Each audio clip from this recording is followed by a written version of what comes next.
साथियों, मैं प्रेमचंद पांडे और आज मैं मौजूद हूँ उत्तराखंड में।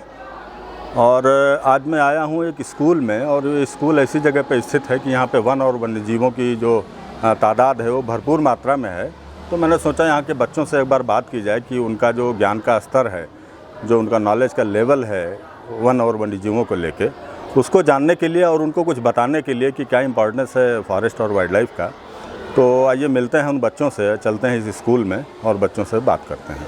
तो मैं वन्य जीवों और वन के लिए काम करता हूँ। वन्य जीव का मतलब समझते हैं? वाइल्ड एनिमल, ठीक है। और वाइल्ड का क्या मतलब है, एनिमल का क्या मतलब है? खड़े हो जाओ बेटा। Very good. कौन बोला? Very good. क्या नाम है आपका? हाँ जी, फिर से बोलो। नहीं, कार्तिक। ये माइक दे दिया करिए भाई। कार्तिक के लिए पहले तो जोरदार तालियां हो जाए। इतने बच्चों में हिम्मत की, ये बड़ी बात है। देखो, मैं अभी वाइल्ड लाइफ से पहले दो एक चीजें बता दूं ताकि आप बोलने में संकोच मत करो। किसी भी चीज को सीखने के लिए जो सबसे जरूरी बात होती है वो होती है क्यूरियोसिटी, जिज्ञासा। अगर जिज्ञासा आपके मन में है तो आपकी सीख, आपकी समझ बढ़ती जाएगी। जिज्ञासा होगी तभी तो सवाल आएगा कि मैं कौन हूं, यहाँ क्यों खड़ा हूं। जब तक ये आपके दिमाग में नहीं आएगा आप मुझसे सवाल नहीं करोगे। तो जब आपके मन में जिज्ञासा होगी, आपको जानने की इच्छा होगी, तभी आप बोलेंगे। ठीक है? तो आप बोलने में मत हिचकिचाइए। जो भी आपके मन में सवाल आता है, आज आपके पास समय है, आज आपके पास मौका है, आप मुझसे कुछ भी पूछ सकते हैं वाइल्ड लाइफ और फॉरेस्ट के लिए। ठीक है? तो हम आज इसी पे बात करेंगे कि फॉरेस्ट और वाइल्ड लाइफ क्या है, इसका हमारे जीवन में क्या महत्व है, हमें इसे अगर बचाना है तो क्यों बचाना है, नहीं बचाना है तो क्यों नहीं बचाना है। तो पहले तो सवाल यही है, फॉरेस्ट तो चलो ठीक, आपको सबको एग्री होंगे इससे कि हाँ फॉरेस्ट को तो होना चाहिए, बचाना चाहिए। क्यों फॉरेस्ट बचाना चाहिए कि नहीं बचाना चाहिए? छोटे बच्चे तो सब बोल रहे हैं, बड़े बच्चे चुपचाप बैठे हैं। बताओ बेटिया, फॉरेस्ट बचाना चाहिए क्यों? अब कौन बताएगा क्यों फॉरेस्ट जरूरी है हमारे लिए? बड़े बच्चों में कोई क्यों नहीं बोल रहा है भाई? फॉरेस्ट हमें क्यों बचाना चाहिए, फॉरेस्ट से हमें क्या मिलता है, कौन बताएगा? चलो खड़े हो जाओ, बताओ। आ जाओ इधर, माइक दो इस बच्चे को। सामने आ जाओ बेटा, इधर आ जाओ। तुमको आज तुम्हारा प्रमोशन कर देते हैं, बड़े बच्चों में जाओगे, 20 पे जाओ बच्चों के बीच।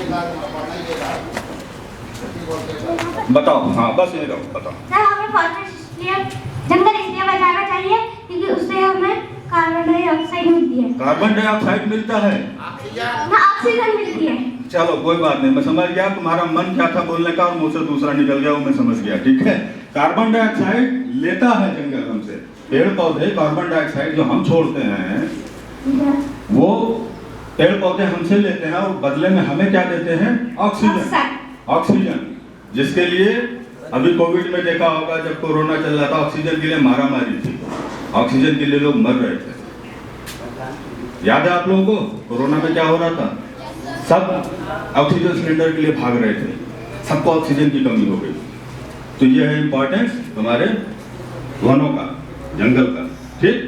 बैठो बेटा, वेरी गुड। इनसे एक बार तालियां दो इसके लिए। क्या नाम आपका? Ayush. Very good, very good. ठीक है? तो फॉरेस्ट से हमें ऑक्सीजन मिलता है, सबसे बड़ी चीज। हमें खाना नहीं मिलेगा तो हम 1 हफ्ता जी सकते हैं, 7-8 दिन। पानी नहीं मिलेगा तो 3-4 दिन जिंदा रहेंगे, पर अगर ऑक्सीजन नहीं मिला तो 3-4 मिनट भी भारी पड़ेगा। जो कह रहा है वन्य जीवों को बचाना चाहिए वो पूरा हाथ उठाए। ये कह रहे हैं नहीं बचाना चाहिए, ये बच्चे, जो बच्चे कह रहे हैं कि वन्य जीवों को नहीं बचाना है वो हाथ मत उठाए। जो कहते हैं कि हमें वन्य जीव बचाना चाहिए वो हाथ उठाए। तो बहुत बच्चे इसमें ऐसे जो कह रहे हैं नहीं बचाना। ऐसे मत उठाना, ऐसे उठाओ हाथ। ऐसे क्यों उठा रहे? मतलब सब कह रहे हैं कि वन्य जीवों को बचाना चाहिए। ठीक है, मान लिया जाए। ओके, क्यों बचाना चाहिए? ये फिर सवाल आ गया, क्यों बचाना चाहिए? जानवरों से क्या मिलता है? ठीक है, जंगल बचाएंगे, हवा मिलेगा, ठीक है, और लकड़ी मिलेगी, औषधि मिलती है तमाम तरह की, वो तो समझ में आ गया। जानवर क्यों बचाना? कौन बताएगा जानवर क्यों बचाना? बोलो ना। कोई एक बच्चा कोई बताए कि क्यों बजाए, एक लाइन में कुछ भी बता दो आप, उसके बाद मैं तो इसीलिए आया हूँ बताने के लिए। कौन बताएगा, बताइए। वाइल्ड लाइफ क्यों बचाना, जानवरों को क्यों बचाना, वन्य जीवों को क्यों बचाना, ये एक सवाल है। आप बताइए क्यों बचाना, कौन बताएगा। आपको फूड चेन पढ़ाया गया, फूड चेन सुना है, आहार श्रृंखला, खाद्य श्रृंखला, किसी को बताया गया अभी तक, कौन बताएगा। मैंने शुरू में कहा आपसे, जब तक आप सवाल नहीं करोगे आप कुछ नहीं सीखोगे। मैं से बोल के चला जाऊंगा, खत्म हो जाएगा। अगर वाकई में कुछ जानना है, सीखना है तो पूछना पड़ेगा और संकोच छोड़ना पड़ेगा, शर्म संकोच नहीं करना। अभी ये उम्र नहीं आपकी शर्म संकोच की, आप बच्चे हैं, स्कूल में हैं, पढ़ने आए हैं। आपकी 10 बदमाशियां माफ कर देगा टीचर, ये बच्चा है, हम गलती करेंगे हमें नहीं माफ करेगा। टाइगर जानते हो? Yes sir. टाइगर कैसे होता है, कौन बताएगा। रंग रूप कैसा होता है उसका, किस कलर का होता है, कैसा होता है। ऑरेंज कलर होता है, ठीक है, वेरी गुड। ऑरेंज ही होगा पूरा, और कुछ होता है। हाँ, भारी होती है कि धब्बा होता है टाइगर, भारी होती है, वेरी गुड। सर एक व्हाइट शेर भी होता है जो काला और कहते हैं सफेद होता है। काला कोई शेर नहीं होता है, एकदम भूरा होता है, जिसको हम शेर बोलते हैं, लायन, ठीक है। सर एक व्हाइट शेर होता है। व्हाइट शेर होता है पर वो एक अलग तरह की, समझ लो बीमारी कह लो, व्हाइट टाइगर या व्हाइट लायन नहीं होता है कोई, जी सर। ठीक है। जैसे इंसानों में तुमने देखा होगा ना, रोग हो जाता है कोई तो सब सफेद हो जाता है, उसी तरह से मान लो वो कोई स्पीसीज नहीं है, वो कोई प्रजाति नहीं है, वो रोग कह लो उसको, डिजीज है वो, ठीक है। तो जो लायन होता है जिसको हम शेर बोलते हैं, शेर एक कलर का होता है, भूरे कलर का, मिट्टी के कलर का, इस कलर का, वो पूरा एक कलर का होता है, भूरे कलर का। और उसके जो उसका मेल होता है, नर शेर जो होता है, उसके गर्दन पे क्या होता है, बाल होते हैं बड़े बड़े, और जो मादा होती है उसके बाल नहीं होते, वो एक कलर की सिंपल सीधा सी होती है लंबाई में।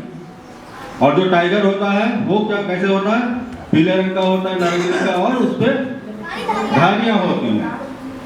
तेंदुआ सुना है, गुलदार तेंदुआ, तेंदुआ कैसा होता है, सर वो बड़ी तेज भागता है। बताओ भाई, आप लोग बोल नहीं रहे हो ये तो। हाँ, तो उसमें धब्बे धब्बे होते हैं काले। तेंदुआ कैसे होता है बताओ कोई।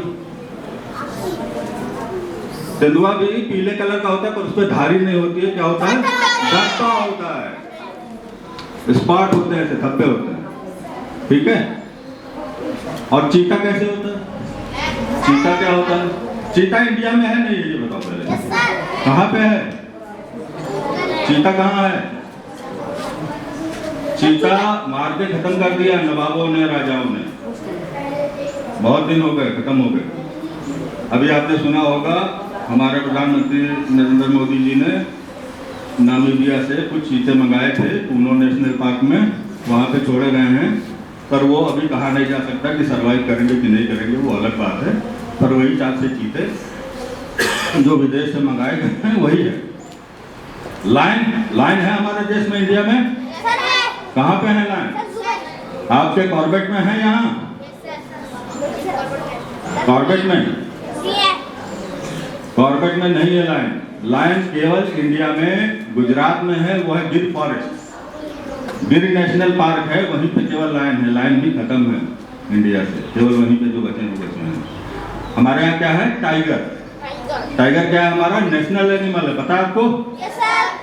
टाइगर नेशनल एनिमल सबको पता है। और हमारा नेशनल बर्ड क्या है, मोर है, नेशनल बर्ड है मोर, वेरी गुड। अच्छा, अब मैं फिर से आता हूँ आहार श्रृंखला पे।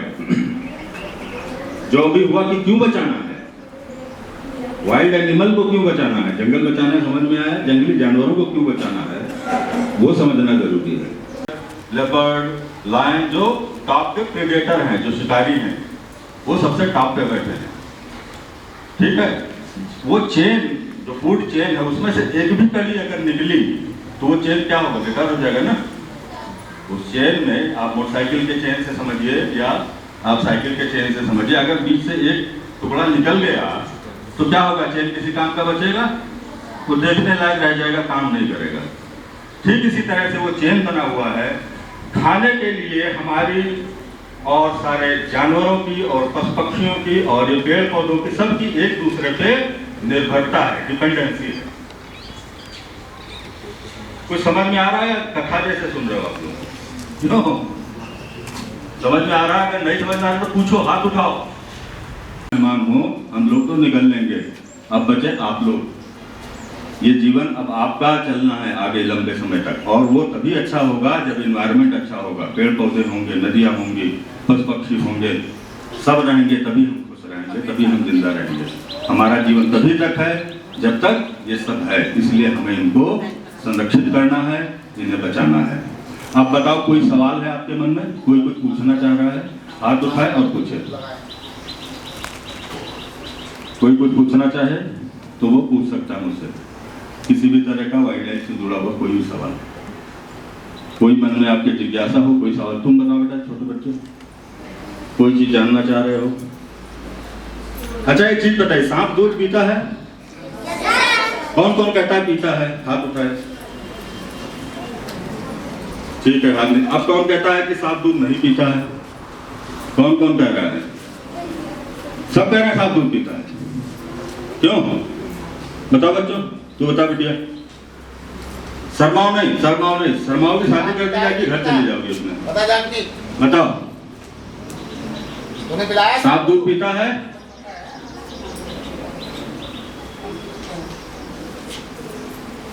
सांप दूध नहीं पीता है।